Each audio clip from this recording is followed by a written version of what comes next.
Welcome back to another episode of the Grassroots Tennis Podcast, a platform created to entertain, educate, and grow the game of tennis at all levels. My friends call me Ship, but this show isn't about me. We will be bringing you interviews with coaches, community leaders, and players, along with updates about tennis happening around the world. Tennis is a culture, and we are all writing tennis history together. Today, I am here with Filipe Costa. Now, for those of you that are active on tennis social media, you may have come across some of his very inviting content from Costa Tennis Academy. Maybe you're just a big Georgia Bulldogs fan, and you know that he's on roster down south at the University of Georgia. Filipe, originally from Brazil, has had the opportunity to travel, work with different coaches, and obviously see what tennis is like in several different cultures. We'll get into that in a little bit. A fun fact about Filipe is at one point during his junior career, he was simultaneously ranked top 10 recruit in England and top 5 in the United States at the same time, which I would say is a pretty unique stat. If there was ever an opportunity for Filipe to play the game Two Truths and a Lie, I think that he would have a pretty good shot at winning. Filipe, welcome to the pod. Thank you so much. No, it's a pleasure. Now, I like to usually start with some quick hitters. I need to know, what's the racket of choice? Oh, we actually just switched. So I was an ultra guy for most of my life, but now I'm back to the pure drive. I think this is actually a funny story. I had the pure drive 100, just testing it out.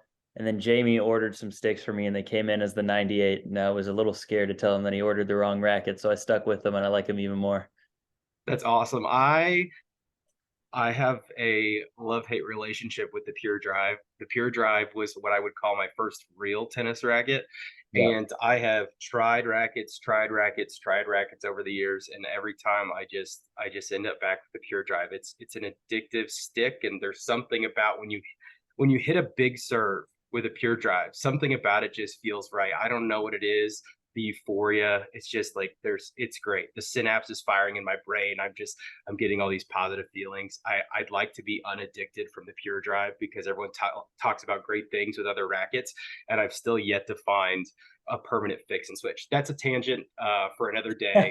But obviously you have a unique story, and just anyone who listens to tennis understands playing Division I tennis at a high level, or even to be recruited onto a roster at a school like the University of Georgia. Obviously, you had a lot of success in your junior career, and you've had a lot of unique tennis experiences. Could you tell us, as someone, we had a little conversation for this, you've seen a lot of things and you've traveled a lot. What was your recruiting process like? Yeah. I had a very successful junior career early on. I was an early grower, so I think around the time I was 13, 14 was really when I was top in the country, top of the game there. And that's sort of, I think, where I got most of my traction. And then it had to battle through some injuries through, I would say, the prime recruiting years. So I got lucky that the reputation that I built as hard worker, honest player throughout my earlier years carried through and helped me as I was trying to recuperate and battle back from all these injuries. The recruiting process was interesting because during the time I was being recruited, I wasn't playing. I was mostly bedridden, but I had a chance to talk to it really came down to Georgia and Arizona State. And because of the circumstances of the coach at ASU, Matt Hill, he had so he had cancer in his knee when he was younger. And I related a lot with him in terms of how I thought that I could go into that program and sort of empathize with what the leadership was going there. So I went there for a year and redshirted there. Had a good experience, learned a lot, but ultimately my dog's name is Georgia. I live in Georgia. My heart called me back to home. So instead of, my dad likes to say, he goes, culture eats strategy for breakfast. So I made a strategic decision to go out west, but the culture and the love brought me back home. I like that saying. That's a good one. I'm gonna have to keep that one in my back pocket for the right opportunity. Uh, could you maybe speak to, with your unique circumstances, you've traveled, you've probably seen junior tennis in several different cultures. Is there anything that sticks out that maybe a different country or a different culture does well with their junior tennis that is maybe different than what we're doing in the United States, or something that you've seen the way they do it elsewhere and you think maybe the United States should trend more that direction? For sure. I think in terms of European influences, I had a chance to play lots of tennis Europes when I was younger. So I would find myself in tournaments with Holger Rune a lot. And it's just a big clash of in terms of different player personalities out in Europe. So if you see, I'll give a good example. Most Spanish players you see that are playing in Europe will play like you think a Spanish player will. They're all about the footwork. They're all about the physicality. And then so Holger, when he was 13 years old, he was serving volleying every single point, and he'd finish like perfect technique at the net, would never scream or say come on or anything. A little different to how he is today. Yeah. But it was, it's very, the culture and the personality, you go all in for a specific game style. And I think one of the things that is very prevalent among American tennis today is confusion with someone's own game. I think the reliance on statistics and the reliance on, oh, just be a good baseliner. I mean, at the end of the day, all points start from the baseline. So being a good baseliner doesn't really give someone the clarity to know what to do on a tennis court. I think if we were really to, from an American tennis standpoint, try and find, okay, what direction can we take our juniors to have more success in the future? I think it would be really to develop strong player personalities and have someone that's very true to themselves, true to their game. That's actually a really cool answer, and that was not what I was expecting at all. Uh, I love that though. You know, if I could convince every junior player to do one thing, it's obviously you've got to own whatever your game style is, and it's really cool that you're seeing certain game styles come across cultures. Uh, it comes back to this whole thing of, United States is kind of this big melting pot, and so we've got a huge population, and there's all these coaches who have different backgrounds and what they think works or what they're great at teaching, or that maybe have different takes on what makes a successful junior. Me personally, if I could get every junior player to execute serve plus one like David Goffin, I would be on cloud nine, or I don't know, bring back serving and volleying like Taylor Dent, I would still be pretty excited. But I would probably, I don't know, I might be in the minority on that one. We'll move forward from that though. Could you maybe give us a list of all the places that you've lived slash kind of played tennis, so people kind of, I mean, I've never had the opportunity to talk with someone that's, I want people to understand where this perspective is coming from and why you have such a special perspective. Yeah, no, for sure. So I was originally born in Brazil, in São Paulo. And to sum it up, after that, I moved 16 times. But within Brazil, moved a couple of times, went up north, and I left when I was 3, so I don't remember that. But we moved to Chile. My sister was actually born in Chile. And I remember a little bit, but left when I was 5. We went to Arizona, and Arizona was actually moved a couple houses here and there. And this is all just because my dad likes doing finance projects. We're not military or anything. It's everyone's like, wow, you must be in the CIA. Nope.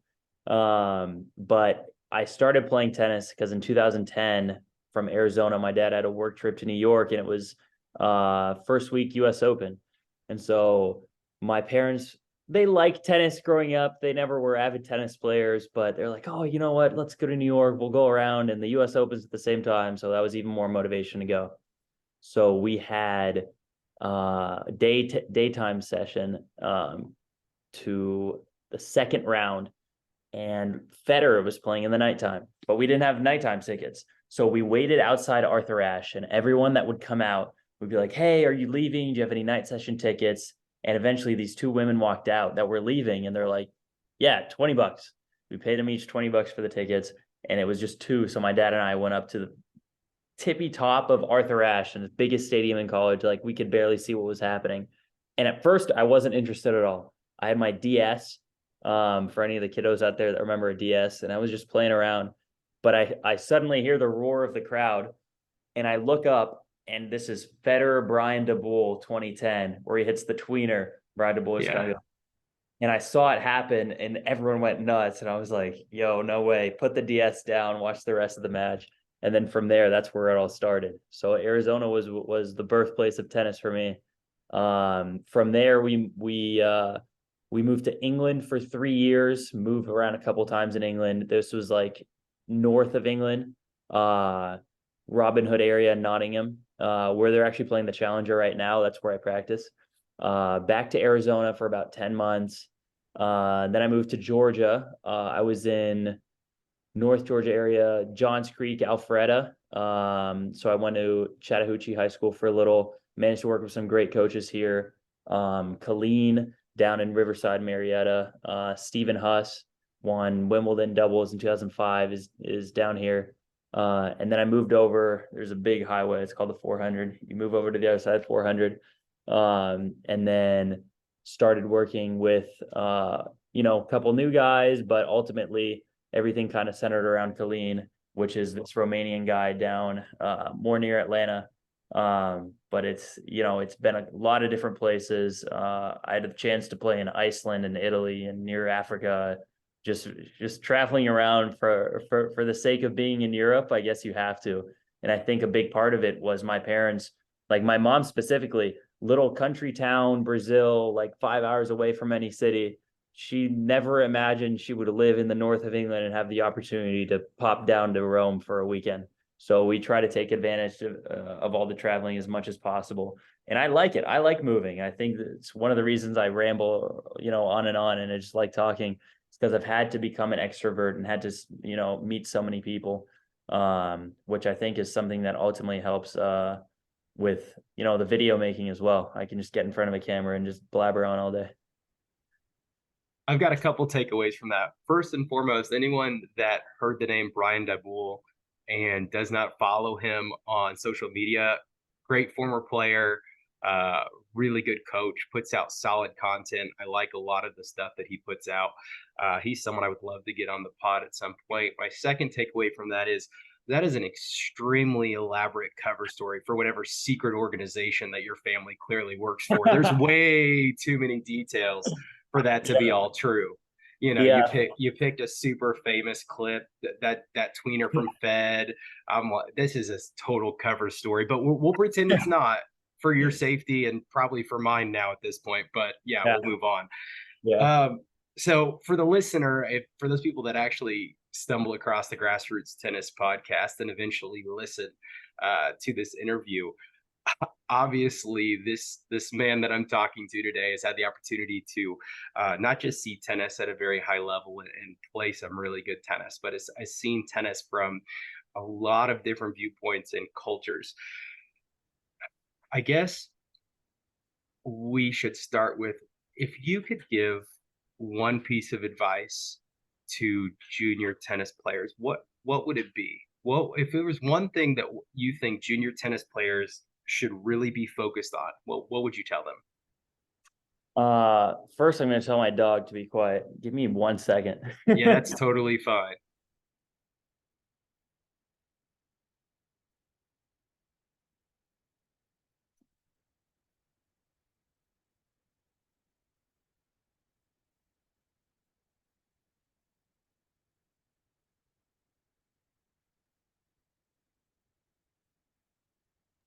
She's staying on my lap from now on. She can't see anything with you outside.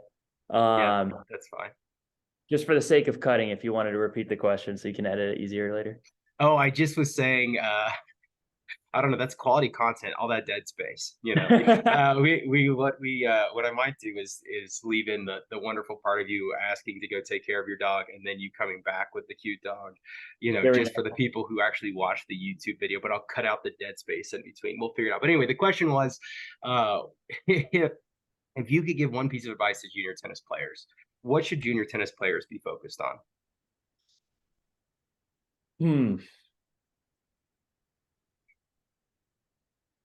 This is something that I learned recently, and that took me a long time to unravel in my head, but has given me a lot of perspective since I've gotten to Georgia, is to learn to step back and look at things from a macro perspective.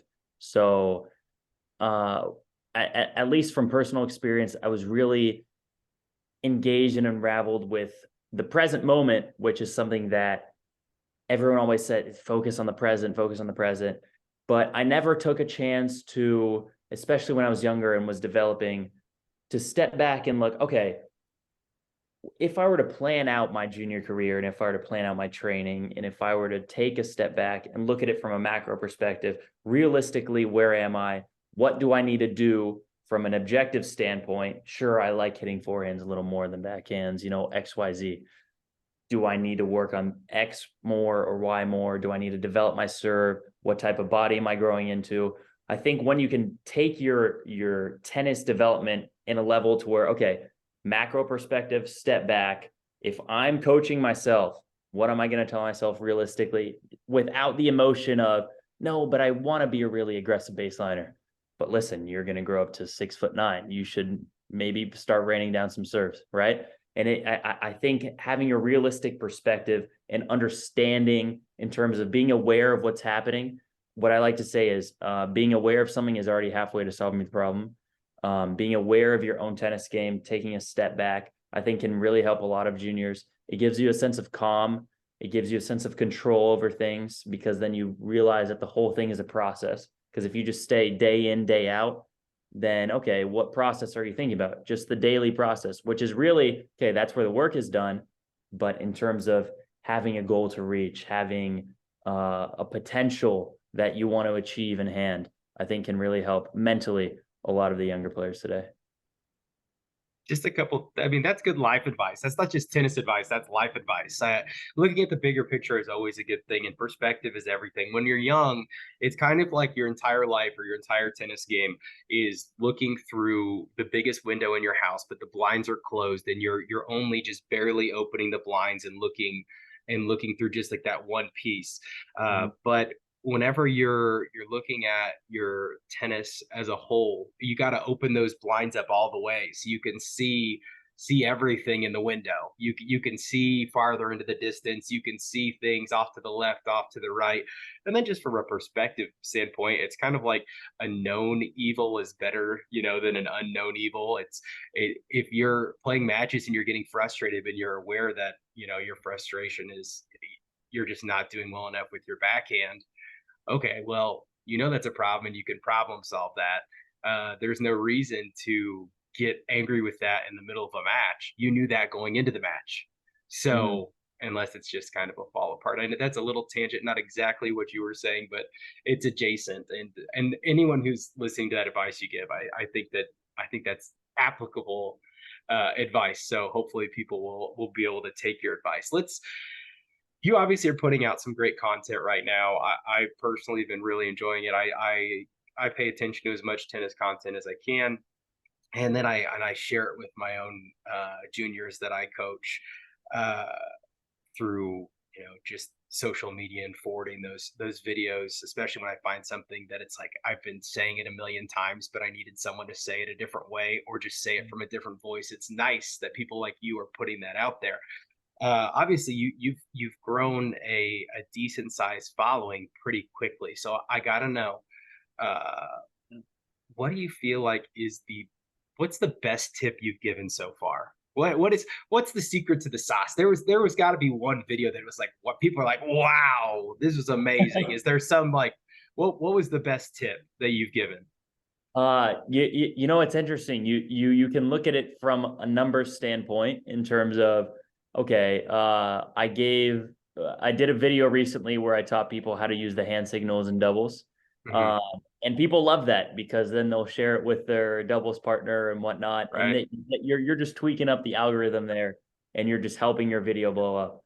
But I think the root of what I do in terms of the best advice that I can give you is My main focus is my purpose, helping people understand tennis. I'm not here to teach you. I'm here to help you understand tennis. As an Instagram coach, I can't be there by your side and correcting you one by one. And I understand that. So when I find it online, it irritates me a little bit, but I want to teach tennis in a way where, okay, listen, I'm going to give you the information. I want to help you understand your own game so you can go out there and be your own coach in a logical, analytic, and science-based platform. So I'm huge into the kinetic chain. I'm huge into Newton's laws. I'm huge into understanding how physics applies to tennis, because then that will always be true. You won't get anyone in the comments sliding up and being like, no, the kinetic chain is false, right? Right. I'll say some inflammatory things here and there for the sake of, getting some clicks, because I think there's a part of the social media space where, okay, it's player against player and I have to beat my competition. So yeah, at a certain point, it's like, all right, let's see if we can make a video blow up now. But ultimately, at the end of the day, I'm trying to put out content that helps people understand the game better, that helps people take their awareness and multiply it, because then they're halfway to more problems being solved.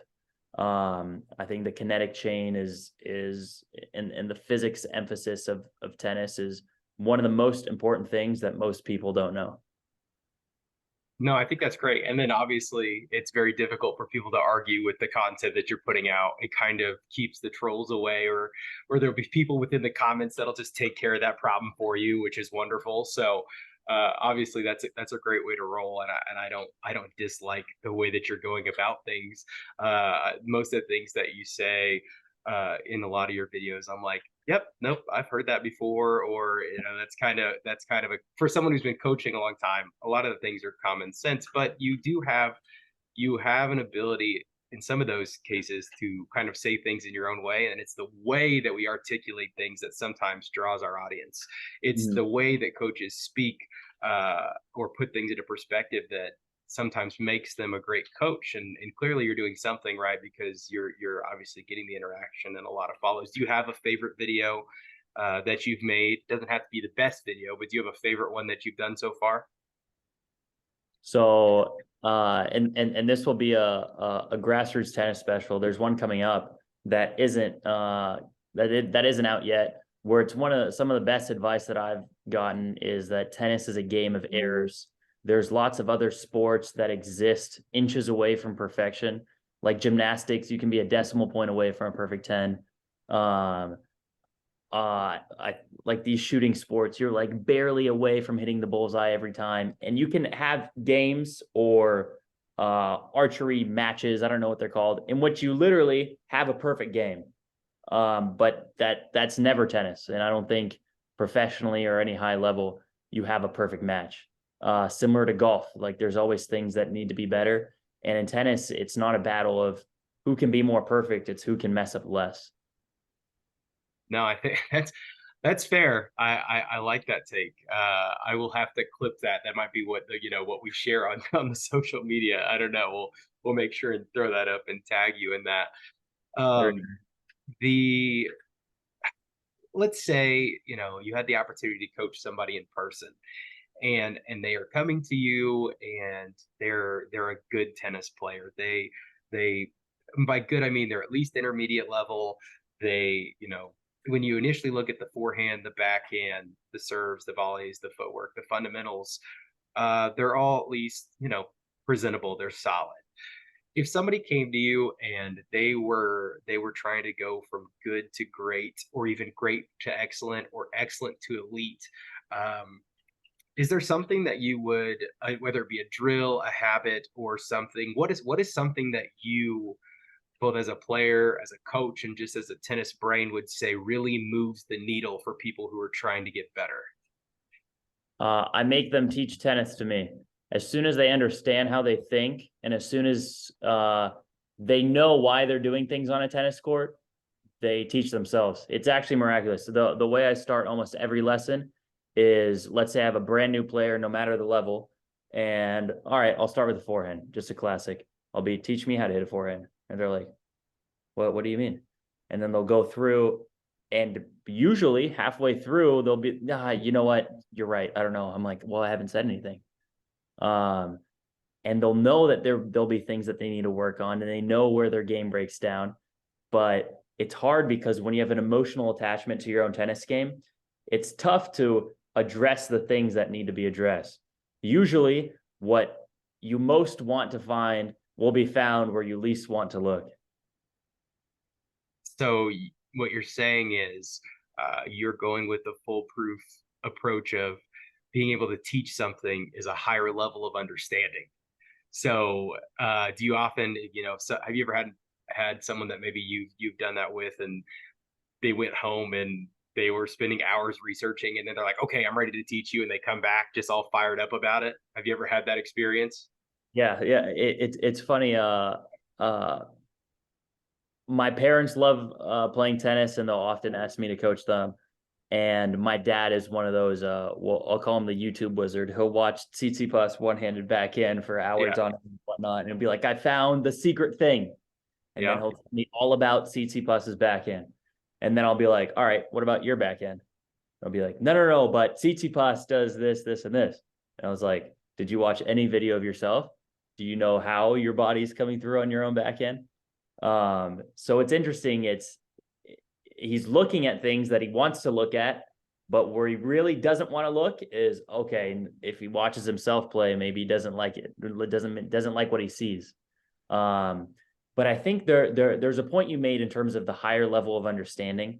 There's a good amount of progress you can make with very little understanding, but just knowing how people work. So there's a book called Coaching for Performance, in which this guy, he essentially is, we'll say he's never played golf, and he goes out on the golf course, and all he does, he gets a guy who's clearly much better than him and knows a lot more about golf than he does. And he just starts asking him questions. He'll be, oh, what do you think of that shot? And then the guy will start saying some golf terminology that even he doesn't understand. And he'll repeat it back to him, and it'll make him emphasize the point. And then the guy will start thinking to himself about what he just said, and he'll go through. And by the end of the lesson, the guy goes, oh, thank you so much. This was so helpful. And all the guy did was open his mind as to what his thought process was. It's all about the awareness of your own tennis game. When you listen to these interviews with all these top pros, there's a dichotomy of players. Lots of them have short-term memory loss. So Federer will get off the court and not really know what happened lots of the times. Murray will remember every single point that he played during a match. But all of them, no matter what they're quoting, are completely aware of what's happening. Like Federer is probably aware, oh yeah, I forgot it, but oh well. But yeah, no, that break point was so cool. And then I did this, this, and this, and this. I'll know exactly what happened. Very aware. Murray just remembers everything. Blake Kreuter on the men's team, he like remembers points that he never even watched. He has the best tennis memory I've ever seen. And he's one of those people that's so relaxed on a tennis court, but that's because he knows who he is. He's a guy that plays chill, comes in, does the, crazy shots that you've never seen before. Fun fact, Blake Kreuter never tied his shoes the entire season. Not once? Not once. You know the knot they come in from the box, like the little knot? That's how all of his shoes are. The entire season. He won regionals. He's an SEC champion, and he didn't tie his shoes. That's just Twitter. I am not sure if I am impressed by that fact or disgusted. Something about that really bothers me. No, I don't know. That is kind of cool. That's another one of those, two truths and a lie situation that he can throw in somewhere down the road. Oh yeah, I played an entire college season. I never tied my shoes. Yep. That's actually kind of wild. For those people that are listening, there's a lot of good information there, but something I want to emphasize is, if you're taking the time to actually go out and watch tennis, don't just watch when you're looking on YouTube or you're looking online. Don't just watch the top pros. Watch the guys playing at the college level. Try to find highlights or videos from futures. Try to find videos that out there that I know exist from like top level juniors and things like that. You need to watch people who actually make mistakes because it's very hard to go out there and just do the best. But also watching the best is great. I always try to encourage my junior players, have a favorite player. If you don't have a favorite player, how can you know how you kind of wish that you could play or whatever it might be? The science clearly shows us, in a more simpler term, mimicry is the biggest form of flattery. And your brain will subconsciously do that. If you spend time after time after time, watching a certain player, you might subconsciously pick up some of the things that they do and not realize it, or at least get closer to that. I've found that for juniors who are relatively newer, if I can actually convince them to watch tennis, that they're a little bit better at being on their toes. They pick up doing the split steps a little bit more quickly.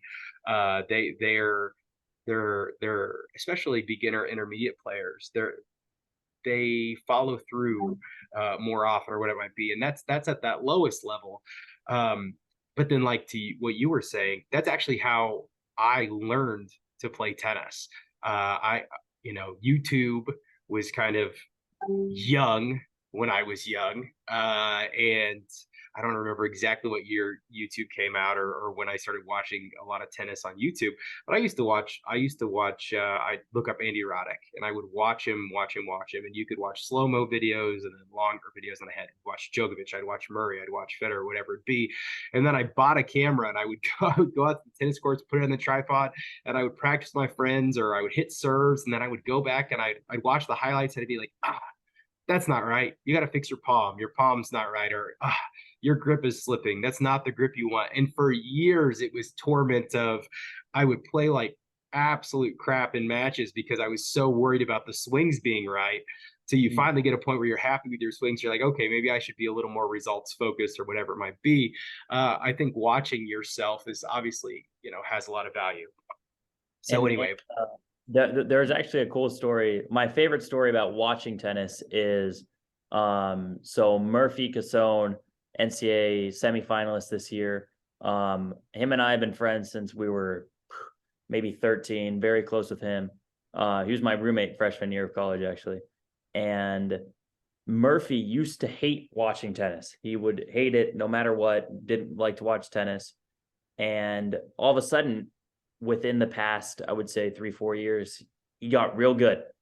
And I remember watching him as a 13-year-old. He didn't want to know anything about tennis, just kind of trying to stay cool with the times. And now there started getting a time where I would get up in the morning and he wouldn't be there when we were rooming together. And this was early. Like I'm usually an early riser, and he wouldn't be there at like 6-7 in the morning. And I would text him, Murphy, where are you? He's like, oh, I'm at the courts. And I would go to the courts, and there's no one at the courts. And I'm okay, what's happening here? I go inside. He's been watching challenger matches since 5. And I was like, Murphy, what are you doing? Why are you here watching challenger matches? There's like the Paris Masters 1000 on right now, and you're watching challenger. He said, challengers are the people that I need to beat to become a better tennis player. These are the people that I need to learn from and do what they do a little bit better to get to the next level. And it was this whole new perspective of he completely understood where he was. He completely knew where he would need it to go.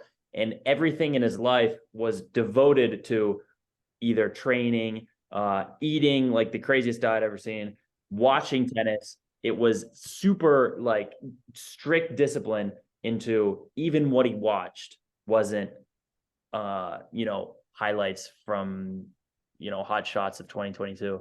It was the challenger match of the day. This guy is losing most of them. And if I want to get where he is, where he's making challengers but losing, I need to make him but win a little bit more. Then I need to watch him. wow. I actually love that. I've never heard that that specific of somebody doing that, but it makes total sense. I think the way he described it to you, it takes just a little bit of crazy, to approach it that way. But I love it because it's specific, and he knows there's a target in mind and there's a goal, and he can create goals from within what he's observing, and I love that. If you could go back to maybe when you were younger, you've had the opportunity, obviously, to play some really high level junior tennis, and now you're at that college level, and you're around really good college players all the time. If you could go back and give advice to your 13-year-old self, what would that be?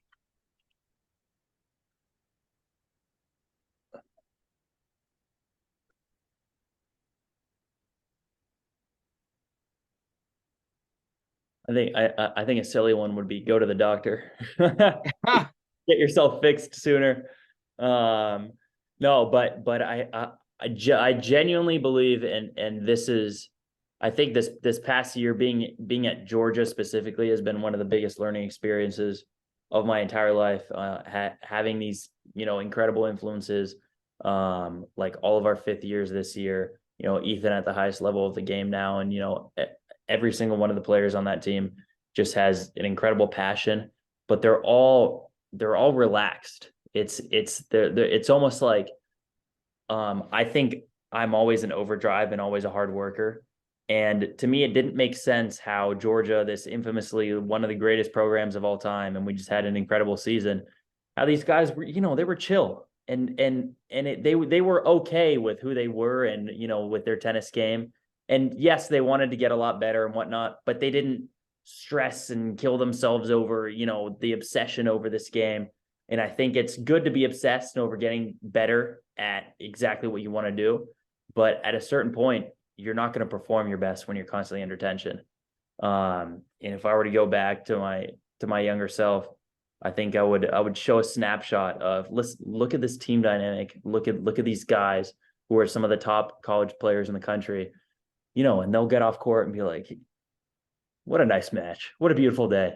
Like these were just the type of things that, Ethan would get off court and be like, who wants to get some coffee? He just whacks the number 2 guy in the country. Like it's just a relaxed atmosphere, and that helps you play your best tennis. Culture goes a long way. Obviously, I'm a big believer. I love the quote, you are the average of the 5 people you spend the most time with. It comes out to the law of averages, but then when you obviously surround yourself with great people, your average becomes much, much higher. It's really impressive how even in life you can really raise the bar just of how you're living life by surrounding yourself with great people. I have to know, obviously you're someone who's you've had a lot of different coaches that you've kind of been able to learn from over the years. You've seen tennis from the perspective of someone who's been in different countries and played. Do you have any tennis hot takes? Like something that you're just like, it really grinds your gears, or maybe you're just like, this is the thing that drives me nuts, or, you're like, this needs to change and you're adamant about it. Like, what's the hot take for you? This is funny. So, how do I explain this? Okay, so the way I grew up learning tennis and the way that it makes sense for me, and I know what I'm about to say isn't 100% the actual fact of reality, but I hate it when people say brush up on the ball. So when there's coaches teaching little kids brush up, to me, I think, especially as a young kid, one of the worst things you can teach someone. It'll teach them to not have a weapon. Just brushing, it is an emotion to where, okay, you're not going to develop the maximum amount of spin as if you wanted to snap through, still go up, right? It's not like I'm wanting you to slap straight through the ball, but I want you to develop weapons, develop a forehand, be loose, go free, go after the shot, right? Brush, I think if it's maybe the connotation, kind of what you said, some of the best coaches or some of the best communicators. I think Manny, I know one of the reasons that he's arguably the greatest college coach of all time is he's one of the best communicators there is. And he'll tell you exactly what anyone else will tell you. But when he says it just means, it makes sense and it means more, and he knows how to talk to people.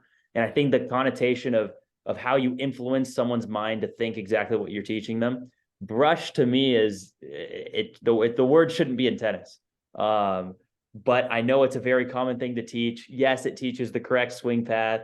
It'll develop good habits in terms of learning to play with topspin and whatnot. But brushing, I just do not like that word. I like that take, actually. I do. That's not what I expected, but I think that is a solid hot take. And I guarantee there's a coach out there that's eventually going to listen to this and go, I've been saying that for years, and this guy's right. Why have I been saying it like that? I could definitely say it a different way. How would you tell them to say it? Well, what exactly? What would I mean? Obviously, they may have to explain it more than one way. Yeah. That's the key, to being a great coach is you got to Yeah. keep explaining it until you explain it in a way that really clicks or hits. But optimally, how would you explain it? So I'll tell you a personal story of how I learned uh, the concept of spin. Is for 6 months I was not allowed to hit topspin. I hit flat forehands all day for 6 months, tournament practice, no matter what it was. And the reason behind it was that this is Lou Belkin, so former head coach of ASU, grew up with Manny's coach in Puerto Rico, Welby Van Horn, who developed Andy, Brandy, Manny, and Lou. And the whole process was the flat forehand, you need to be in position, you need to be aggressive for, and your body needs to be in the right spot. You can get away with lazily hitting spin. So he was like, we're not going to develop a lazy tennis player. We're going to develop great footwork, aggressive, good mindset, trying to use the forehand as a weapon. So I hit flat forehands for 6 months right when I started, and no two backhands in a row either, because we wanted to develop the forehand as a weapon. So if you want to go about the process of developing a mindset in a player, then I think there's certain things you have to sacrifice, withholding some information before it's too early in the process, which is something that I'm still learning since I'm a talker. I'll explain things, and because I've been in the coaching thing from all the surgeries and whatnot for a little while now. I have a couple different ways of explaining lots of different things, and sometimes I'll blabber them all out, and they'll be like, "Hold on," but right, the first thing that you said, it made sense. Withholding information, I think, is very powerful. Eventually, when you get to spinning the ball, when your footwork is right, when your mindset is there, and you're not going to be lazy and just spinning it, I want you to rip. I want you to snap the hand and go through it. And then they'll be like, "No, what do you mean? I'm not going to hit flat anymore." I'm like, "Yeah, you got to control the ball." But at this point, they're so good at hitting flat. When I first learned spin, I was so excited to learn topspin because that's what everyone else did. But I sucked at it because I was so good at hitting flat forehands, and I was just aggressive and going through the ball. I was like, no, screw this. I don't want to hit spin. Spin is useless. Like, why do other people hit spin? But then as you start learning that, okay, when you're 12 years old, your maximum power output isn't as much as what you will be when you're 18. And the control you learn at 12 is actually for when you're this age, this size at 18 years old, then it makes sense. But the fundamentals of how you think about tennis isn't just, oh, spin it, make the ball, lazily get away with things. It's try and perfect the technique, build a game that will develop as you grow into the future. So instead of brush, snap, rip, go through, up and out, all things that positively connotate into what type of player you're trying to develop. You just blew my mind. I need some more explanation on a couple things. How old were you when you first started that with the flat thing, with all the flat balls? 9, and then had to go through it again at 11. Okay, and what grip are you holding the racket with? That was so up till this day, I still have that, what they call it, the Fed grip, which is that between Eastern and Yeah. semi-Western. Okay, and that's what you're hitting the ball flat with, is between an Eastern and a semi-Western. Yeah. So we never, in fact, that this is funny. When I started hitting topspin, I initially started with a continental grip, so I can understand how the racket moves. So I can understand that it's not just an arm motion. If you hit topspin with a continental grip, your racket's going to be like this, which means you got to use your hand and get that motion on the racket. If your racket's already closed, you can use your entire arm, and all of a sudden this is locked up. The chain isn't going to go through, and your hand's never going to snap all the energy that you generated. So it's things that are technically incorrect. You still brush up on the ball. You actually don't hit spin with a continental grip. But just to emphasize these factors in terms of becoming aware of what's happening, instead of just teaching the right thing, that's a tennis tip. Tennis understanding is you knowing what's going on. And so, yeah, essentially it would all be semi-Western. And you have to deal with it. Footwork. So I'm just absolutely I'm in this mode of shock because I've thought about teaching tennis this way for years, but never approach it this way. So then to turn around and hear someone talking about a great coach doing exactly what I've thought about and been like, oh, I should try that. I should really do that. Maybe this is how I should be doing it, and thought about it and thought about it. And then to hear someone's crazy enough to do it, I'm like, I should just trust my crazy more often. I'm just so that's okay. So are are you whenever they're doing this, whenever you're starting this way and you're doing all the flat balls, I need to know these things before I forget them. Are you still teaching the same racket prep? You get the racket ready, high. Is it still teaching a high, low, high swing? Are they having you follow through all the way to the shoulder or through, or are you stopping out in front towards the target? What does that kind of look like? The prep and the finish whenever you're learning initially those flat balls. For sure. Big believer in what we call the ball racket relationship. So racket behind the ball. If you want to hit flat, we'll call tennis as a straight line sport. If you take tennis from, again, macro perspective, you step back, people are going boom, boom, boom, boom all day, right? And sure, it can be beneficial to throw in the angles and whatnot. But if you can do this really well, then sure, you can develop the angles. Let's learn this, because then we can add in you have to get really good at one dimension of physics before you add a second. Got it. So ball racket relationship, ball behind or wall behind the ball, boom, go through. What we used to do was I'd stop at the light post. So wherever the light post is, which means as Welby would teach back in the day, go through 7 balls. So let's say there's a line of 7 balls. I have to hit through all 7 straight to my target, and then I can finish at the net post. Why?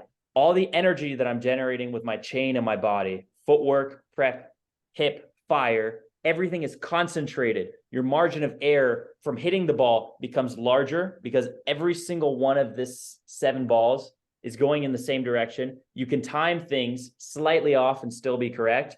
But since all of your energy is focused in one direction, your margin of error in terms of accuracy of what's going to happen then becomes smaller. So you have more leeway in terms of what's happening here, which you need because you're hitting flat and it's not going to be perfect all the time. Boom, big extension. But everything is so focused, and every movement on a tennis court has a purpose. So if someone comes spend a week with me and we'll go out on the courts every day, there'll be one very information overloaded, because I'm a big believer that every single movement you have on a tennis court has a purpose. Like I can name every single step that you would take on a tennis court and the purpose behind those steps. That doesn't mean I do them perfectly all the time. That doesn't mean that you should think about these actively all the time. But if you become aware of it and understand, okay, you go out, work it, muscle memory, see what happens. A big aspect of doing things that are incorrect at first, incorrect in terms of it helps develop good habits. You're not going to finish at the light post every time. The modern game requires this amount of spin, this acceleration, getting a little more low to high, but the ball stays on the strings for 5 milliseconds. If you get this right, that means your preparation and your follow through are the things you need to focus on. It's really hard to have complete control over the midst of your weight and acceleration on contact. So you get all the things before correctly, but wall behind the ball, get your footwork right, extend through the ball and finish at the net post, because then your racket went through the correct flight path, slightly low to high, but still going through the ball, which means the probability that things actually ended up correct when you hit the ball, which is where you have the least amount of control, is pretty high. I think we just had like a Step Brothers moment. All I want to say is, did we just become best friends? Like, I am thoroughly convinced with the way that you explain things that you are going to, no matter what you do as a player, be potentially the best coach that ever lived. You are extremely intelligent, and I'm listening to everything that you're saying, and it's not that I don't it's not that you're telling me anything that I don't know. I mean, I've been teaching tennis for a long time, and I'm listening and I'm going, I could listen to you talk all day. I really could. I could listen to you talk all day. That is my hot take. Costa for president. I don't know. We're gonna figure that out one of these days. I don't know. I've got two more. I've got two more quick questions about that. I need to know exactly how. I don't care if you have to go get a racket. I need to know exactly how the elbow looks. Are you learning to hit flat with a straight arm? Is the elbow bent? How is the racket when you're getting it set up? I need to know exactly what this looks like. I have a child on the way, and I got to know, when he's born, how to teach this way because I want to know exact, like what is it? What is So the, you know what I mean? It's so if like yeah, when you're teaching a high low high swing, there's the extension involved, whatever. Whenever you were young and they're teaching you to hit this flat, where are they telling you to have your strings facing? Where are they telling you, is it a requirement that you got the elbow up? Is your arm bent? What are you straight bent? Like what is going on? I gotta know. okay. Um, the advantage of understanding tennis from a physics standpoint and not from what is correct tennis wise is that then you can take an input output equation and you put things in and see if it makes sense physically in terms of the science and output it if it's correct. The good thing about the straight arm bent arm is there's two ways of playing tennis. Djokovic, arguably the greatest player of all time, hits with a bent arm. Federer, arguably another greatest player of all time, hits with a straight arm. Right. Both of them have to be right if you're at that high of a level. Now the physics changes a little bit slightly with each one. First, preparation. This is another small pet peeve, kind of like the brush up, is this elbow up thing. When you're going to hit, if you're starting here and you're going to hit in this position, this elbow never needs to come up, because if you're already going to be here, stay. Less moving parts is less things that can go wrong. That's always the philosophy. I agree with that. I say it to people all the time. Okay, love that. The less you can do, the simpler things are, and then the more you can focus on what actually matters, which is here. Boom, 5 milliseconds. Keep the elbow down, strings out to the fence, because as soon as if you don't move elbow down but off the body. Yes, yeah. Elbow down off the body because it's relatively neutral. You want to have some room for this chain to come through. So your body is what generates the power. The hand is what controls. So the kinetic chain ends when the hand snaps and the energy is transferred into the ball. Now, if your big muscle groups, legs, butt, abs, back, boom, core, all coming through, you don't need your arm to generate even more power. You have 90% of your body weight going through and generating all the power for you. Your hand needs to stay, it's that whip needs to stay relaxed. If you're hitting with a straight arm, you essentially, you want to get to that straight arm point before you hit the ball, because then your hand is allowed to snap because of this movement, centripetal force, boom. So that thing in terms of outside of a circle that will spin, it'll cause the G-force. So you'd want to straighten your arm beforehand. Okay, that we're getting into the complicated parts of physics now. This is great, but why is there not a Costa Tennis Academy video of you just going centrifugal force, boom, and it's got like the old Batman live action with like pow, boom, and it's like they're popping. That's a great idea. I can please, yes, and tag us in that one, because that's all we ask. Okay, keep going. For the bent arm forehand, you'll still have a little bit here. Kinetic change. Kinetic is movement. Things always have to move for energy to be transferred. Don't lock things. When you watch Djokovic hit, even though he's a bent arm, nothing is locked. Mm-hmm. This is the problem that I call it dinosaur arm. Brush up dinosaur arm juniors have. Chicken wing. Yes, is that they're always locked, which means no matter how hard they try in the body and in the legs, nothing's ever going to transfer because it didn't move from here to there.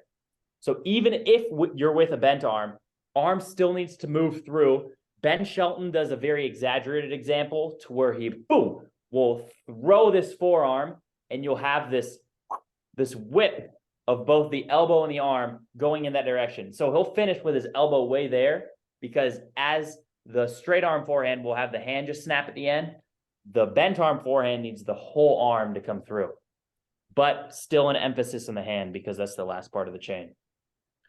to answer your question, both are correct. I like the premise of less moving parts is less things that can go wrong. Initially, I'm going to teach through. I'm going to teach your contact point at the net post. When the ball reaches that in your sight of vision is where you should hit the ball. That's something my mom made up, and it actually works perfectly. Is you're on the baseline, boom, or wherever you're on the court, point at the net post. When the ball reaches your sight line there, boom, that's when you're going to hit. And it'll be out in front. And if you want to straighten it, sure, but your bent arm will work either way.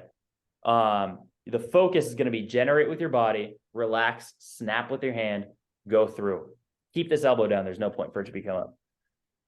So what do I do, or what would a coach do with a player? Let's say we're teaching this. And obviously, like you said, in order to have success and to feel like you're getting better hitting all those flat balls, which I think is a brilliant way to approach things, it really does. It's going to naturally improve footwork and spacing and all those things. Brilliant. Love it. Thought about it before. Now I'm convinced. You've completely changed my coaching philosophy in a matter of however many minutes we've been talking. That's great. Now, let's, at least for how I would approach with brand new beginners, what do I do, or what would a coach do with that player? It's like, they're getting good spacing. They're moving, obviously.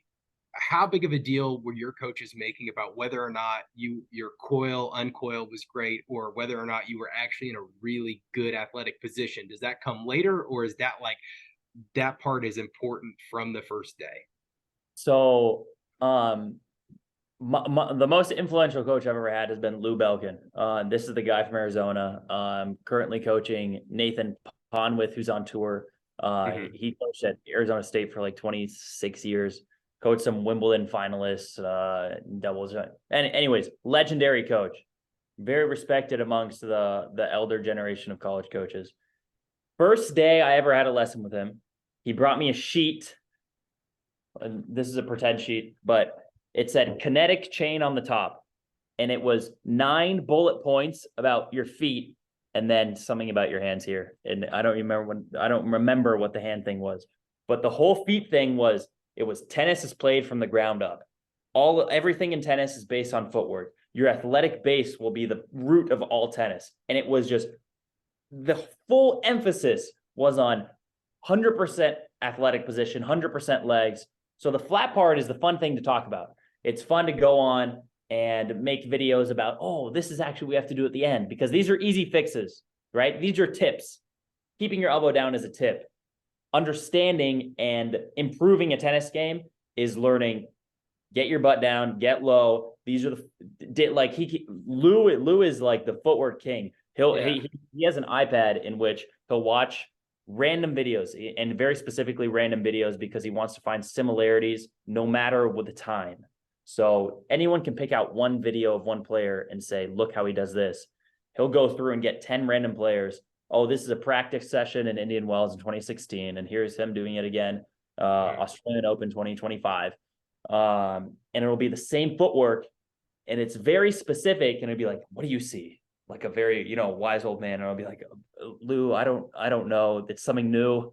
Probably a footwork thing related. He goes, watch how his front foot turns out before he comes forward, right?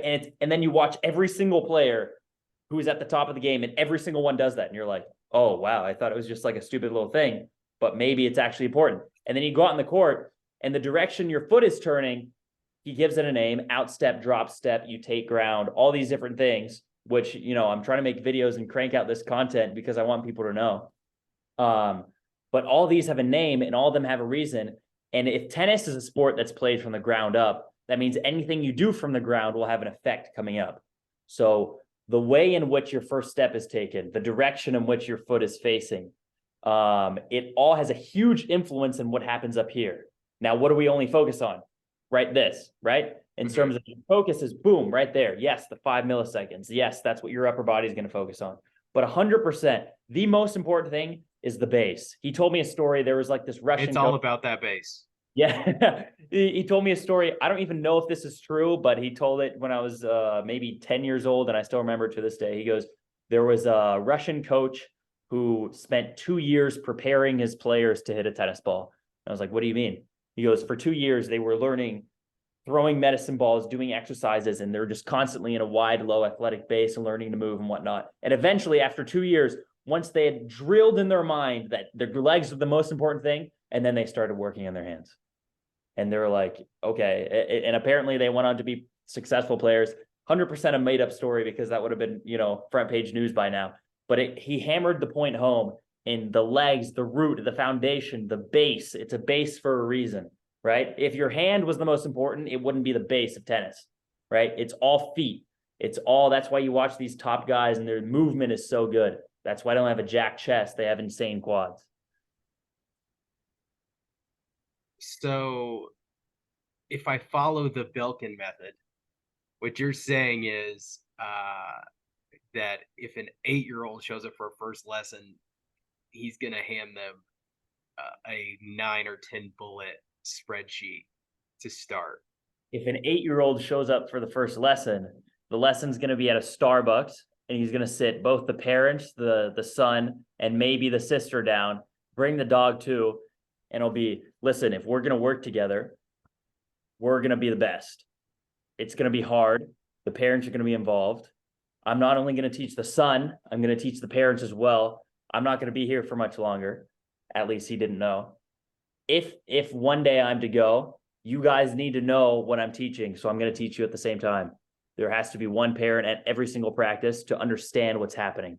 Him being involved in his own game means he's going to have a clouded perspective of what's happening.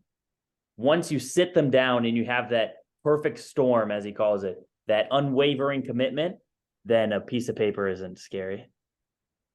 That is, I'm enjoying this way more than I should be, but my tennis nerd brain. Now I got to know, have you never read The Talent Code by Daniel Coyle? No, and I've read a lot of psychology in tennis, but that's actually not one that I have. That is one of my very favorite books. You need to read it. There's actually a story exactly mimicking the one that you're referencing from your coach in that book. The Talent Code. The Talent Code by Daniel Coyle. Yeah, it's very good, and you'll like it because it's not just tennis, but there is a tennis story in the book.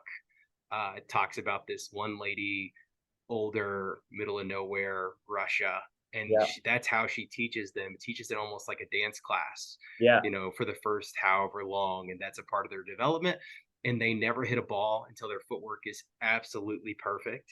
yeah. And then basically at one stretch, and I would have to go back and reference the book, but there was like a time where that one coach had produced more top 20 players than the entire United States over like a 15-year period, like as not as their coach the entire time, but it was like I believe it was like at least as their initial coach or their starting coach or whatever. And that actually could be the story. It probably was. Yeah. And her name is like really long and hard to pronounce, so I'm not even going to try. But yeah, if I had not read that book when I was 18 years old, I would be a different person. That is the book that made me really want to go into coaching. It was an inspiration. Yeah, you've got to read it. It's super cool. It really goes into talking about myelin, deep practice, and just a lot of really cool. It breaks down both the science, but it has a lot of really cool stories. It talks about people and how they, getting deep practice. It's like prodigies in the world's best, the violin instructor, and then like this singing teacher from Texas that produced all of these super famous singers or whatever. I mean, you name it. A lot of examples, but one of the examples within the book is the one that I feel like you're referencing. So now you have to read it. Oh yeah. And then there's a following book. I feel like I should be getting paid, for giving this out, but that I also very much enjoy. It's called The Little Book of Talent. And it's one of those books that's super easy to read because I don't know how many pages it is, but every chapter is like a page and a half, 2.5 pages. It's like tip 1, 2, 3, 4, 5, and kind of explaining excellence. And it's all very applicable. And, I don't know, there's a lot of people that maybe they're like, I don't like to read books or whatever. It makes you feel so accomplished because the chapter is 2.5 pages. So for people that aren't big, I'm a big reader, but for people that aren't big readers, it's always a book that I recommend because I know they can better themselves with it. And it's really easy to feel accomplished when the chapters are short. So anyway, highly recommend. I think you would actually enjoy it. This just turned into book club unintentionally, but yeah, no, like I said earlier, I was jokingly saying, but I'm pretty sure we just became best friends, and we definitely could if you can actually find me that like 9 bullet page that you're talking about the tennis starts from the ground up, whatever. You need to find that. I would love to see that and what that breakdown is. That's pretty awesome. I have so many questions on this piece of paper over here, but I'm way more interested in what we're talking about. But for the sake of respecting your time here and the fact that I do have another pod actually scheduled here in just a little bit. I've been cranking them out like crazy, but I'm gonna move on. But we may have to have a part 2 through 1,000 with Yeah, Costa Tennis go on Academy, forever. Coach's Corner with Costa, and we'll have to figure that out because I am thoroughly impressed by you and your brain. Your brain interests me. Okay. Usually, uh, this is where I say, could you tell me your happiest tennis moment? Hmm.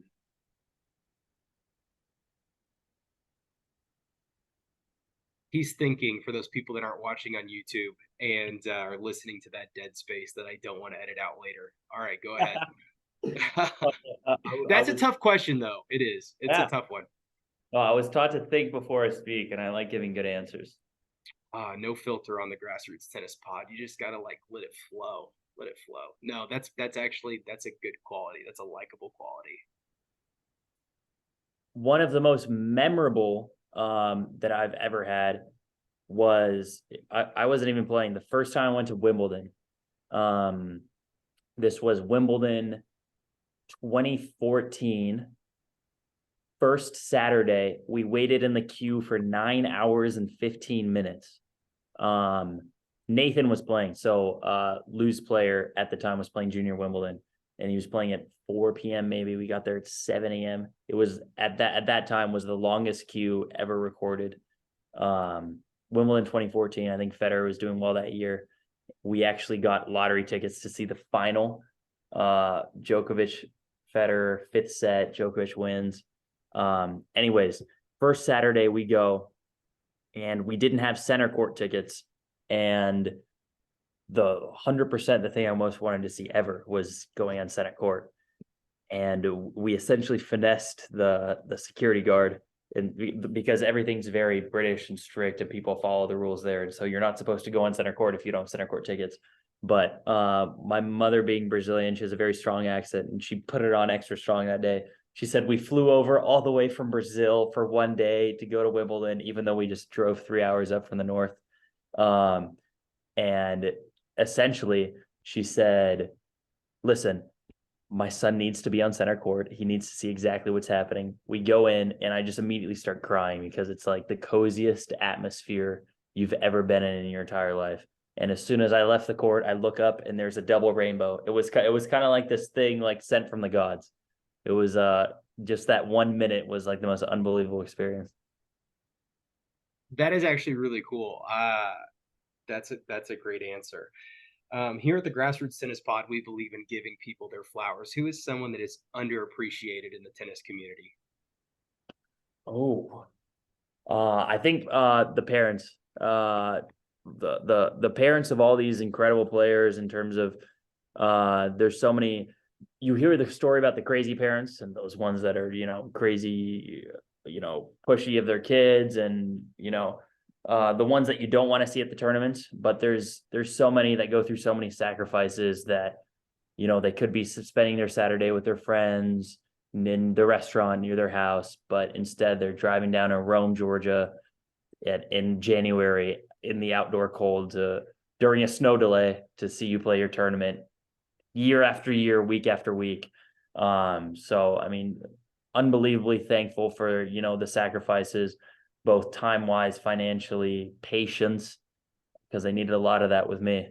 That they made, and hopefully, my dream is that I can pay that forward to them, however I can in the future, and make them proud of all the sacrifices that they made for me. Another great answer. Last question here. Mr. Costa. We really appreciate your time. Uh, who do you think needs to come on the Grassroots Tennis podcast? Who's a tennis brain or just has a story that really needs to be shared? Keep in mind, whoever you say, you do have to help us get this person on the podcast. You are the person with the connections, not me. I'm merely a passenger on a journey, documenting information for the tennis community. So, who do you think?